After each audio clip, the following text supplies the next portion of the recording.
തിരുഹൃദയത്തിന് സ്തുതി. തിരുഹൃദയത്തിൻ്റെ കരുണാർദ്ര സ്നേഹം.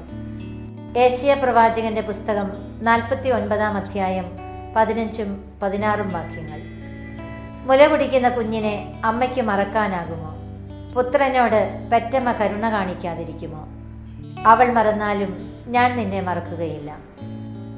പങ്കുവെച്ച് നൽകുന്ന, സ്വീകരിക്കുന്നതിനേക്കാൾ കൊടുക്കുന്ന സ്നേഹം, ഗിവിംഗ് കൾച്ചർ.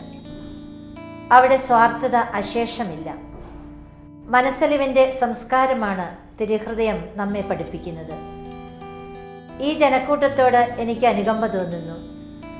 വിശുദ്ധ മർക്കോസിന്റെ സുവിശേഷം 8-ാം അധ്യായം 2-ാം വചനം. ഇടയനില്ലാത്ത ആടുകളെപ്പോലെ തൻ്റെ ചുറ്റും ഓടിക്കൂടിയ, വിശന്നു വലഞ്ഞ് തന്നെ പിന്തുടർന്ന ജനക്കൂട്ടത്തെ കണ്ട് മനസ്സലിഞ്ഞ് അവർക്കായി അപ്പം വർദ്ധിപ്പിച്ചു നൽകിയ അലിവാർന്ന ഹൃദയം.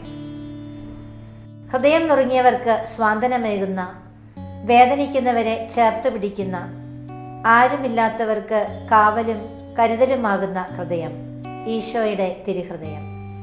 പ്രാർത്ഥിക്കാം. കാരുണ്യവാനായ ഈശോയെ, അങ്ങയുടെ ഹൃദയാർദ്രത ഞങ്ങളുടെ ഹൃദയങ്ങളിലേക്ക് ഏറ്റുവാങ്ങി കാരുണ്യപ്രവർത്തികളിലൂടെ അങ്ങയുടെ സ്നേഹത്തിന് സാക്ഷ്യം വഹിക്കുവാൻ ഞങ്ങളെ അനുഗ്രഹിക്കണമേ. ആമേൻ.